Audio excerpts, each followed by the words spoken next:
حاجات عرفتها مؤخرا كان نفسي حد ينصحني بيها اول ما دخلت اولى ثانوي، عشان اعرف ليه المعظم بيتغير للاسوأ وعشان اقدر احافظ على نفسي في وسط الزحمه واللخبطه اللي بتحصل في الفتره دي. النصيحه الاولى ان اللي يتغير ابعد عنه، لان معظم الصحاب اللي انت مكونهم في اعدادي بيتغيروا في ثانوي، وبيبقى التجربه والفضول هم اللي مسيطرين على الموقف. تبدا تلاقي صاحبك حاله اتغير 180 درجه، فانت المفروض اول ما تلاقي عمل معاك كده اهرب على طول، لانك مش هتقدر تكمل معاه، ممكن يبهت عليك. النصيحه الثانيه اتعرف على ناس كتير وصاحب اللي تلاقيه افضل ليك انت، عشان خاطر لما تبعد عن صاحبك اللي اتغير عنك ما تلاقيش الوحده هي اللي مخيمه عليك وتبدا تعمل الغلط، ان اضرار الوحده اوحش بكتير من الدايره السيئه. النصيحه الثالثه ما تجربش حاجه كل اللي حواليك بيعملها انت عارف انها غلط، لانك انت هتحب الشعور بتاعها وهتحب تكرره، وده ليه عواقب شديده جدا انت ما كنتش متوقعها، ده هنتكلم عنه بعدين. النصيحه الرابعه ما تحاولش تكون شخص مثالي، ببساطه لانك مش مثالي، ومفيش بني ادم مثالي، ومفيش شخص كامل، ومفيش شخص ما بيغلطش. كلنا مليانين عيوب وغلطات بنحاول نخفيها عن المجتمع والدايره اللي حوالينا، بس انت لما تحاول تبقى مثالي هتقف لنفسك على الواحده، وهتبدا عشان تداري عيوب هتظهر عيوب تانية هي كانت متداريه اصلا. خليك على طبيعتك. النصيحه الخامسه وقتك أثمن ما تملك في هذه الفترة. في الفترة دي كل حاجة حواليك هتكون بتوديك للغلط، إذا كان فراغك الداخلي ولا دايرتك ولا اللي أنت بتشوفه عامة، وخصوصا الوقت اللي إحنا بنقضيه كشباب على الموبايل اللي كافي يغير مزاجنا 180 درجة. النصيحة السادسة صاحب اهلك، وهنا اقصد بيتك اللي هو ابوك وامك واخواتك اللي حواليك، ان في الفتره دي علاقتك بينك وبين اهلك بتبقى متوتره جدا، وخصوصا لو انت درجاتك كانت كويسه وبدات تسوء، فرد الفعل منهم انت هتحاول تقنع نفسك ان هم بيكرهوك وهم خايفين عليك. النصيحه السابعه منتشره جدا في الفتره دي بتحصل جامد، هي ببساطه ما تحكمش على تجربتك انت كبني ادم بالفشل عشان خاطر حد من اللي حواليك دخل التجربه دي وفشل فيها، ان الموضوع ده منتشر جدا. انا مثلا كعبد الرحمن دخلت ثانوي بمزاجي مش بضغط اهلي ولا باي حاجه، كان مثلا ليا حد قريبي جاب مثلا 50%، حد تاني جاب 60%، بس التجربه في نظرهم انها فاشله. لا، انت ما تخشش الثانوي انك انت مش هتجيب المجموع، وان اللاعب كلها بتتظلم والكلام اللي هو منتشر، فده يخليك انت تتحبط من جواك حتى لو انت كملت في المشوار ده، وتحس ان مفيش حد بينجح في الطريق ده، وهتبدا تبني تجربتك الفاشله بناء على التجارب الفاشله بتاعت ناس تانية. بس انت المفروض تكون عارف ان انت كشخص قدراتك الذهنيه والجسديه مختلفه عن كل اللي حواليك، مفيش اتنين متشابهين في القدرات الجسديه والذهنيه. النصيحه التامنه اكتب كل حاجه واي حاجه، سواء ان كانت في نوته صغيره زي دي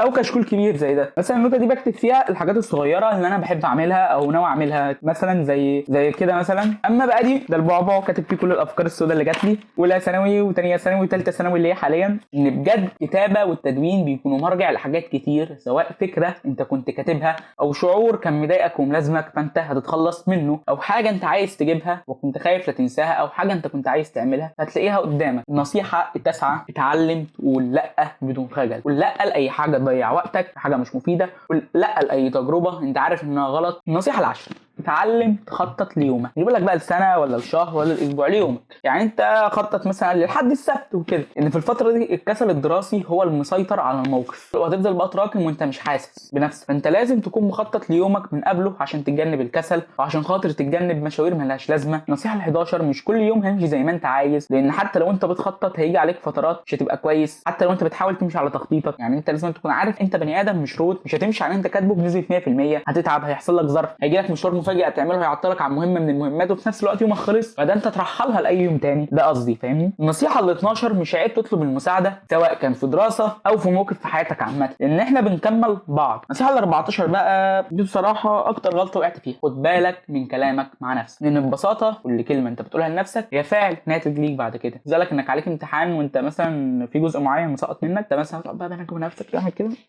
خلاص هجيب درجه وحشه وضحت قدام اهلي هتبقى بجلاجل مش عارف انا اعمل ايه. حاول بجد، لان اقداركم تؤخذ من افواهكم، ولو قعدت تقول انا فاشل انت كده بتقفل شغفك وبتوتر نفسك على الفاضي، ودي برضو من اكتر الغلطات اللي انا وقعت فيها. النصيحه ال15 اخرج بره مود المذاكره وخلي وقت لنفسك، لان نفسك محتاجه راحه، محتاجه تفصل من اللي هي بتعمله. ده حتى في المصانع بيريحوا الالات لما بتسخن عشان خاطر ما تعطلش. انت لو فضلت ضاغط نفسك وعمال تذاكر هتيجي فتره هتقع وقعه صعبه جدا، وهيبقى القوم من بعدها صعب. لازم تخلي نفسك وقت للراحه، تفصل من المذاكره ومن صداع الدروس ومن وجع المكتب وكل ده. النصيحه ال16 هي اتقالت كتير قبل كده يعني ومهروسه في فيديوهات كتير، بس بجد اقرا، ان القرايه هتفتح لك طرق انت ما كنتش تعرف عنها حاجه، وهتخلي عندك تراكم معرفه هيفيدك في وقت جاي يعني بمعنى صح، وهتحل لك مشاكل كتير. النصيحه ال17 خلي دينك اولويه عندك، خليه رقم واحد في حياتك، بعديه اهلك، بعديه دراستك، وبعد كده اصحابك. النصيحه ال18 ما تقعدش في مكان او مع اشخاص مش مرحب بيك في المكان او في القعده دي، عشان ببساطه هم يبقوا متجنبينك، فيبدا بقى عندك احساس بالنقص يكبر كده، يقول لك بس وانا ليه كل اللي حواليا بيكرهني، وانا ليه كل اللي حواليا مش بيحبوني. فده يديك احساس بالنقص عندك هيزيد، وفي نفس الوقت هيأثر عليك بالسلب. نصيحة 19، اتعلم مهارة. اتعلم اي مهارة في الوقت الفاضي اللي عندك، بدل ما تهدره في حاجة ملهاش لازمة. مش لازم مهارة محددة يعني، بس انت اتعلم المهارة اللي انت كنت حاسس مثلا انك ميال ليها، او انت حاسس انها تفيدك في حياتك عموما. خش جرب فيها يعني، لو انت لقيت ان المرة دي هتفيدك زي ما انت كنت متوقع كمل، هتفيدك كمل، مش هتفيدك او ما طلعتش اللي انت كنت عايزه جرب اي مهارة تانية، والله ما هتخسر حاجة. اليوتيوب مليان وكورسات بكتير، في ببلاش وفي فلوس، فجرب مش هتخسر حاجه. النصيحه ال20، خلي عندك مبدأ في حياتك، ومش معنى انك ما بتغلطش غلطه عشان خاطر المكان اللي انت فيه مش مهيئ لغلط الغلطه دي انك تختبر نفسك فيها.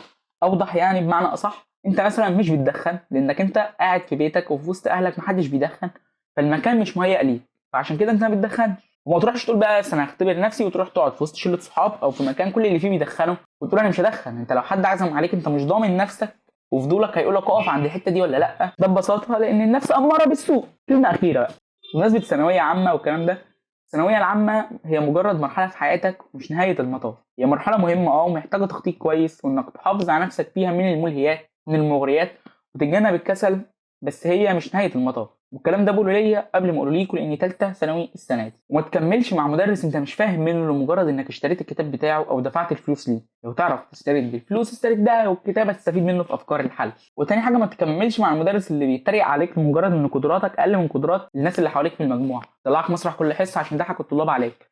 اهرب بجد، اهرب من المدرس ده في ثانيه. ده يسبب لك احباط وشعور بالنقص وانك اقل من اللي حواليك وانت مش عايز كده. ما تسمعش كلام حد بيقول لك فكك من اولى وثانيه وذاكر في ثالثه بجد يعني، لان ما مش حوار ارتباط، ده هو حوار تعود على المذاكره. ان نفس الشخص اللي بيقول لك كده هتلاقي نفس الشخص صاحبك، هتلاقي نفس الصاحب اللي كان بيقول لك في اعدادي انا هفكني من اولى وثانيه واجي في ثالثه اذاكر واخرب الدنيا، وجي في الاخر غش. فالمهم انك تعمل اللي عليك، ولو لا قدر الله ما جبتش المجموع اللي انت عايزه احمد ربنا وما تلعنش الماضي اللي ما خلاكش تذاكر اكتر. يعني اصح ما تلعنش الماضي ولا الظروف اللي ما خلتكش تذاكر او بتاع وقت ما تذاكروش. انت قدامك حياتك يعني، انت حرفيا انت هتخلص ثانيه ثانوي ثالثه ثانوي في سن 18 سنه.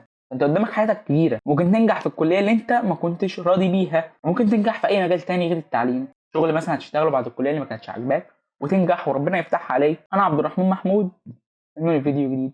سلام.